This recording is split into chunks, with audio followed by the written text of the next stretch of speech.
course, Crippen doesn't just crop up in books about crime. There's a whole industry of books, articles and so on about Crippen.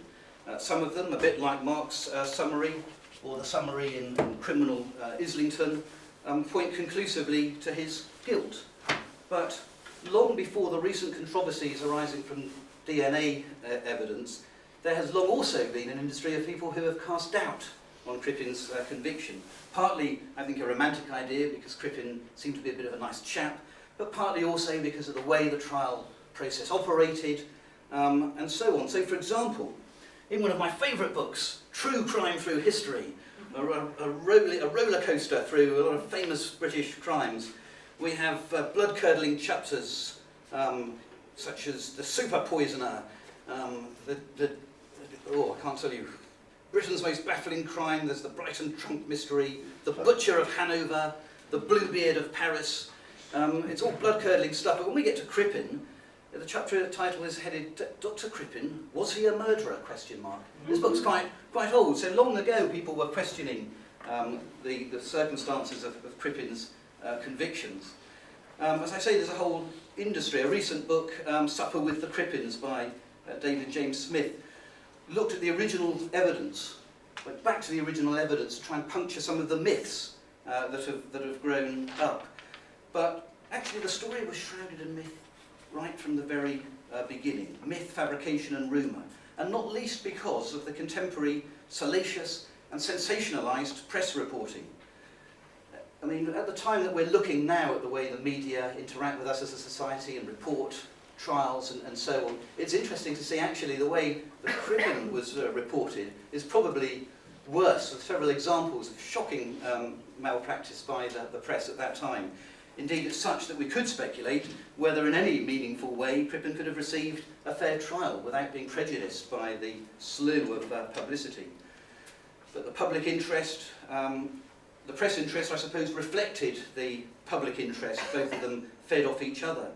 And so it was that after the murder was reported, crowds assembled at the scene of the crime at Hilldrop Crescent here in Islington.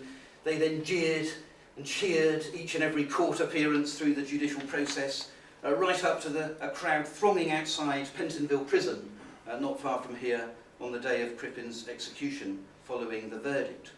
And when the trial took place at the relatively newly opened Old Bailey, over 4,000 people applied in a public ballot just to get a ticket to be in the public gallery and see and observe the proceedings. And it's interesting to me that over 100 years later, when we're doing a retrial of Crippen, this event also sold out in less than 48 hours, and we've had to turn people away just as the Old Bailey staff had to turn the public away at the original time. Why is interest in Crippen so strong?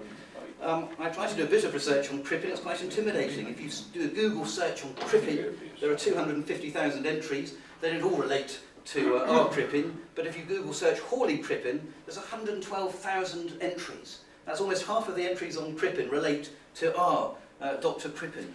There are numerous books, as I've said, not just about Crippen or the case, but there's books about Spilsbury, the forensic scientist, books about Walter Dew, the man who caught Crippen, a book about Ethel Leneve. There's a book about Ellis, the hangman.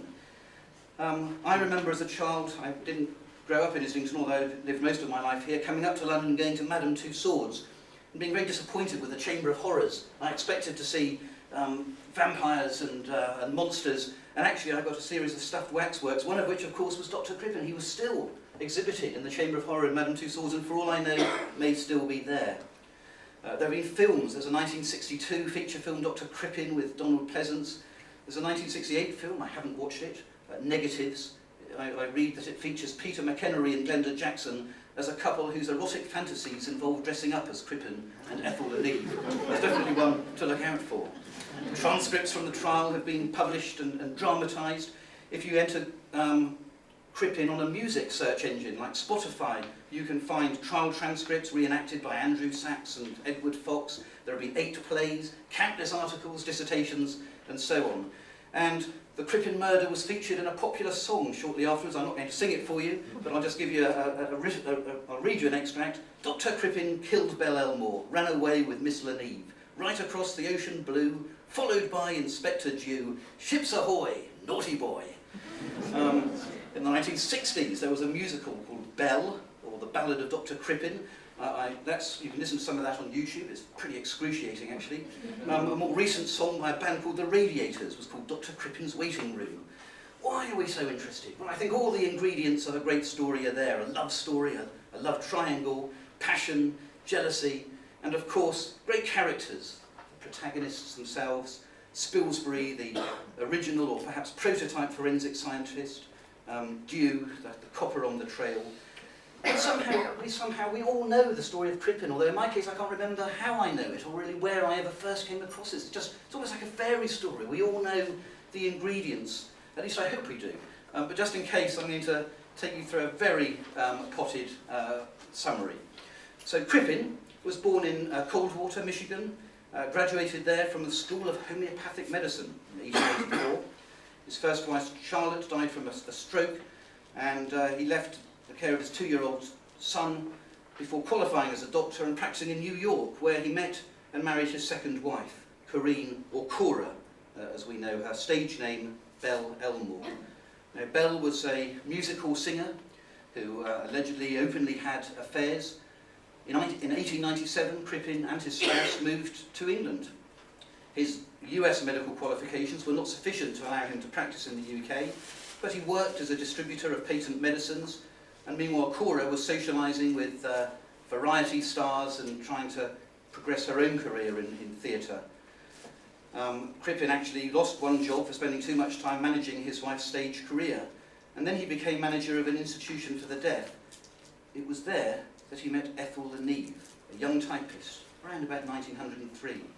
And after living at various addresses around London, they finally moved in 1905 to 39 Hilldrop Crescent, local to here in Holloway.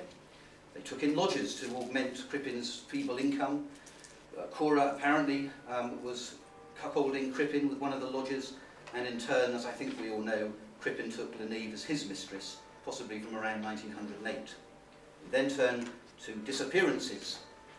After a party at that home address in Hilldrop Crescent on January the 31st, 1910, Cora disappeared, never to be seen alive again, arguably, or is she?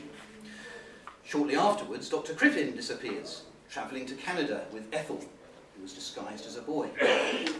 Now, a lot of the books say that he flew or fled to Canada. I'm going to use the word travelled to Canada, so as to be entirely neutral. And the reasons for that journey and whether or not his travel is suspicious is something that perhaps our prosecutor will address you on. Forensics. The reason perhaps for his flight, you may think, is the discovery of a headless torso in the cellar at Crippen's address in Hilldrop Crescent. The Crown will say today, as they did then, that that body is Cora. And there was then, as there will be again tonight, disputed forensic evidence from the body found in the cellar. Again, I'm sure both counsel will take points on that. But the pathologists at the time, including the famous Bernard Spilsbury, could not identify the remains sufficiently even to say whether they were male or female.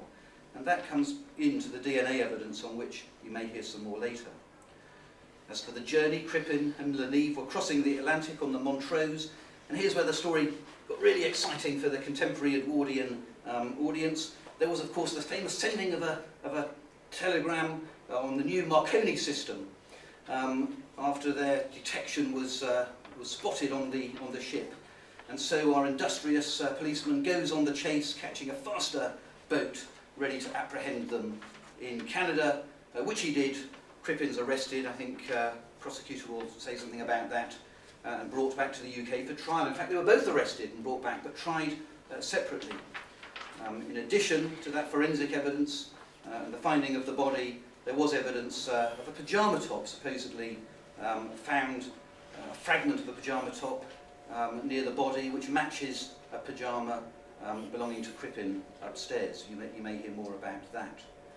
The defence at the trial, in addition to challenging the forensic evidence, maintained that Cora had fled to America with another man called Bruce Miller, and that Cora and Hawley had been living at the house only since 1905. This mysterious torso could have been placed there by somebody else previously. I don't know whether the defence are going to stick to that assertion or possibly throw other doubts onto the conviction in due course.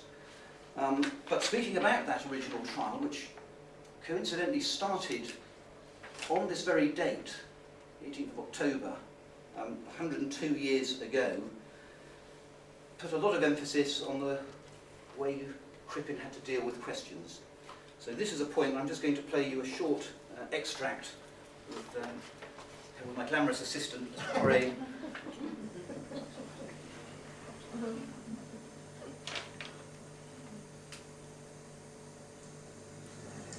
When you got to Quebec, on board the steamer, or near Quebec, Inspector Dew came on board. Yes. You were much surprised to see him. I didn't expect to see Inspector Dew. Did you recognize him at once? Yes. Though he was disguised. Well, as soon as I saw him in the cabin, I recognized him. You were quite taken by surprise that you should be interrogated by him or spoken to by him. Yes, I didn't expect to see him. Up to that time, had you thought at all of what charge would be made against you? I had not.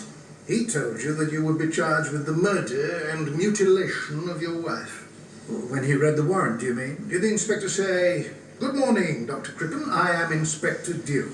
Yes. And did you say, "Good morning, Mr. Dew"? Good morning, Mr. Dew. Did the inspector then say, "You will be arrested for the murder and mutilation of your wife, Cora Crippen, in London on or about the 2nd of February last"? I wouldn't say that I took that in, because I was so very much surprised and confused that I didn't quite have my right senses. Did a Canadian officer, Mr. McCarthy, caution you? He did. And tell you that you need not say anything unless you liked? Yes. And then the other one cautioned me later on. And you realized that you were being charged? Yes. With what? I realized I was being charged. With what? Well, I realized that I was being arrested for murder. I remember hearing that. The murder of your wife? Yes. Up to that time, did you believe she was alive? I did. Did you put any question to Inspector Dew as to whether she had been found? I didn't put any question at all. As to how he knew she was dead? No. You put no questions at all? I put no questions at all. As you left the cabin, did you say to him, "I am not sorry, the anxiety has been too much"? Yes. Anxiety for what? Anxiety, thinking I might be pursued from London. For what? For the same reason that I ran away. That was the anxiety that was too much for you? Yes. To be arrested on some charge, the nature of which you did not understand? I did not understand. Of course, you understand that if your wife is alive, there is no foundation for this charge at all. Decidedly not. And that if she could be found, you would at once be acquitted of it. Oh, rather. What steps have been taken by you to find your wife? I've not taken any steps. So far as you know, has anybody else taken any steps to find your wife? Not that I know. I've left myself entirely in my solicitor's hands. Excuse me, who's supposed to be asking the questions on that? That was the prosecution cross-examining Crippen. He didn't bring his brogue out. He began, "On February the 6th we were alive, we were over Mrs. Crippen, was she alive and well? Have you made any inquiries as what ships are going to and from America?" Well, that's a great brogue. Very good, sir.